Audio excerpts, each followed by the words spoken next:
Desde hace siglos, el teatro está presente en nuestras vidas. Hoy recordaremos algunas de las grandes figuras que revolucionaron al mundo con sus métodos, partiendo desde finales del siglo XIX hasta mediados del siglo XX. Bienvenidos a Depredadores del Teatro. Adolf Appia nació en Ginebra en el año 1862. Fue un decorador y escenógrafo fanático de Wagner. Revolucionó el mundo del teatro con sus elementos escenográficos, que lograron una verdadera cohesión entre el actor y su entorno. Para entender quién fue Appia, hay que comprender cuáles fueron sus referentes. Desde pequeño estudió música y frecuentó conservatorios en diferentes ciudades de Europa. Se volvió fanático declarado de Wagner y enemigo definitivo de la escenografía de su tiempo. Expresó a través de libros su repudio a los elementos escenográficos. Simplones pinturas en un fondo horrible. Se volvió un escenógrafo para revolucionar el arte del decorado y la creación del espacio escénico. Él deseaba cambiar las reglas del juego y volver a la escenografía en parte activa de la obra, un elemento que juega, intercede y construye junto al actor. En sus propias palabras, el espacio es nuestra vida crea espacio, nuestro cuerpo lo expresa. Pero Appia no había terminado de definir su teoría. Hizo falta que conociera al músico suizo Jacques Dalcroze, quien, frustrado por la forma mecánica y estricta de enseñar música, gestó el método Dalcroze, que consiste en enseñar música a través de ejercicios corporales y auditivos, con el objetivo de mejorar el sentido rítmico. Appia tomó influencia de su compatriota y le da una vuelta de 180 grados. Toma los ejercicios de tiempo y movimiento de Dalcroze y se da cuenta que el tiempo y el espacio son elementos necesarios para crear el movimiento escénico. Para medir el espacio, nuestro cuerpo necesita tiempo y nuestros movimientos se miden a través de la extensión de los mismos. A través del tiempo, nuestra existencia crea espacios y crea tiempo. Nosotros somos el cuerpo de la expresión. Entonces toca preguntarnos, ¿cómo logramos que la escena fluya? Para empezar, los telones deben desaparecer. La escenografía debe estar conformada por objetos tridimensionales que afecten y se involucren con los personajes, preferiblemente objetos geométricos de distintos volúmenes con la capacidad de proyectar sombras interesantes para la escena. Y es que la sombra es una cara de uno de los elementos más importantes para Appia, la iluminación, el principio unificador, el método con el que convergen todos los elementos de la trama. Se utilizan las luces difusas, que sirven para alumbrar el espacio y dar claridad uniforme a toda la escena, y las luces reveladoras que buscan dirigir la mirada del espectador cuando algo debe ser puesto en evidencia. Esa misma luz puede y debe combinarse con distintos colores que otorguen motivos o sentimientos en escena. Puede moverse y estar en constante cambio para acompañar la escena y hasta jugar con las propias sombras luz que genera. Edward Gordon Craig nació en 1872 en el condado de Hertfordshire, Reino Unido. Hijo de una actriz, el teatro estuvo desde su nacimiento. Si Appia combatía la mediocridad escenográfica, Craig estaba en guerra contra el naturalismo de fines del siglo XIX. Actuando en Londres encontró su pasión en la escenografía, estudió con Stanislavski y presentó Hamlet en el Teatro de Moscú. Con este estudio de Shakespeare, desarrolló la teoría de la supermarioneta. El actor no es más que otro elemento dentro del todo actoral. La iluminación, la música, la escenografía, nada es independiente del otro. Por tanto, el actor debe cumplir un rol tan eficiente y premeditado como el de sus compañeros.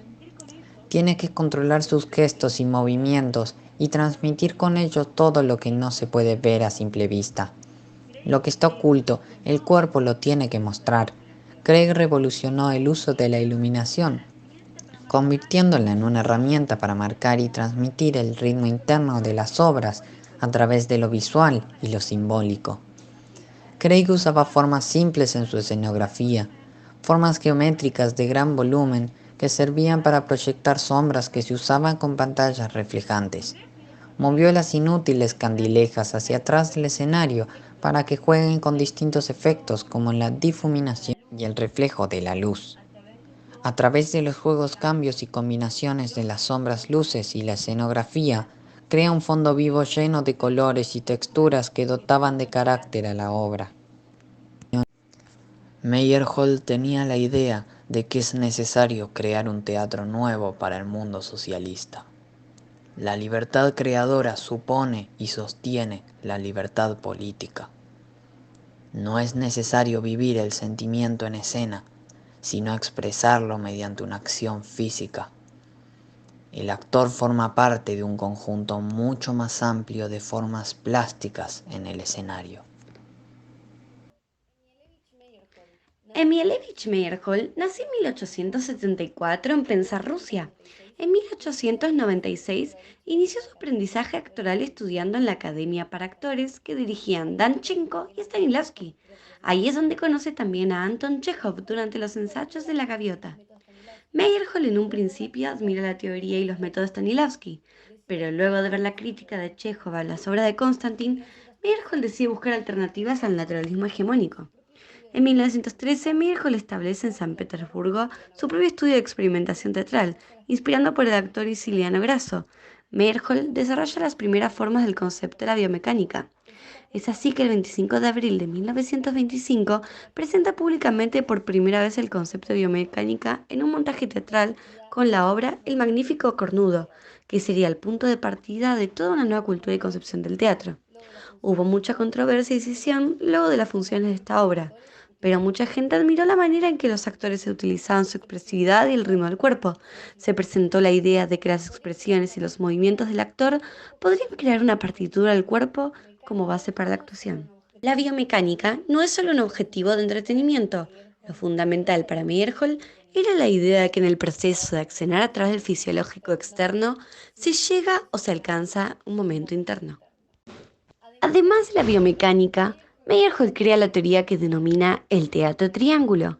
Consiste en que el actor toma el contenido de la obra propuesta por el autor y lo comunica a través del director de escena al espectador. Así el actor puede abrirle libremente su alma al espectador. En 1930, cuando Stalin atacó todo arte de vanguardia y experimentación, sus trabajos fueron considerados alienantes para el pueblo soviético. En 1938 se cerró su teatro y un año después Meyerhold fue encarcelado. Se le obligó por la fuerza a confesar y arrepentirse de su desviación política. El 2 de febrero de 1940 fue fusilado. En 1953, tras la muerte de Stalin, su nombre fue reivindicado y exonerado de todos los cargos. El teatro de Meyerhold influyó en el punto de vista de muchos artistas, quienes fueron maravillados con su arte y que dieron forma a otro tipo de teatro, como por ejemplo Brecht y Piscator. Erwin Piscator fue un director y productor teatral alemán, un padre de un nuevo teatro de estructura política que influiría durante todo el siglo XX. Como tantos otros de su generación, en las trincheras de la Primera Guerra Mundial, descubrió la necesidad de una transformación radical de la realidad y en particular del teatro. Así inició una aventura experimental que duró 40 años. Junto a Bertolt Brecht, fue uno de los exponentes más importantes del teatro épico, el cual se enfocaba en el contenido sociopolítico del drama y no en la manipulación emocional en la audiencia o en la belleza de la forma de la producción. El teatro político que creó Piscator tuvo grandes influencias en el siglo XX, que luego vendría a proponer Brecht. Bertolt Brecht nace en Alemania en 1898 y comienza su teatro épico allá por los años 20. Influenciado por figuras como Meyerhold, Piscator o el marxismo de su época, Brecht concibe un pensamiento político, un procedimiento teatro y filosófico realista, no naturalista, que resaltara el pensamiento crítico del espectador. ¿Cómo logra esto? Bueno, Para lograr esto, cuestiona al teatro convencional o al teatro aristotélico y busca eliminar la identificación, que es la empatía del espectador con el personaje, y la ilusión, siendo esta el sumergimiento del espectador en la obra, olvidándose de que es eso mismo, una simple y mera obra.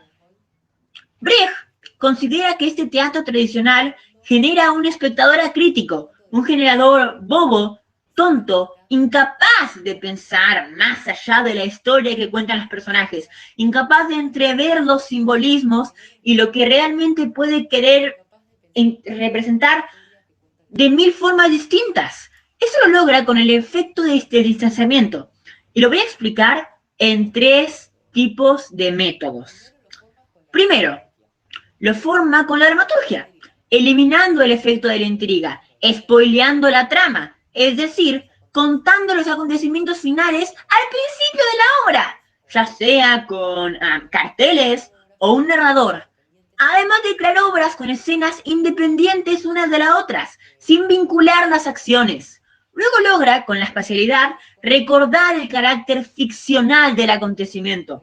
Por ejemplo, utilizando medio telón para que los espectadores puedan ver algunos procesos del vestuario de los actores, o demostrando que existe escenografía apilada encima de otra en un rincón, recordando que es una obra y ya está. También utiliza la iluminación contraambiental, eliminando todo énfasis emotivo de la luz y utilizando una iluminación general e intensa. Por último, lo logra con la actuación. Brecht creó un sistema de ejercicios contrario al de Stanislavski, para separar así al personaje del actor. Por ejemplo, leyendo la obra en tercera persona y con la utilización del gestus, que serían acciones sociales no convencionales, como por ejemplo un eructo en el medio de un discurso emotivo. Estudiamos a 5 artistas y a uno solo a la vez. Todos son cara de la misma moneda, innovaciones mal recibidas que demostraron ser avanzadas a su tiempo, una lección para no desprestigiar las nuevas teorías y un material de lectura para atesorar en el tiempo y el movimiento. Tania, faltan 10 minutos para la clase, por favor, grabá las cosas, hacé tu parte. Ya sé que no te gusta trabajar, pero hacelo, Tania. Igual el 10 lo tenemos asegurado, ya arreglé el tema de la guita con el profe. Ustedes tienen que poner 1000 cada uno nomás.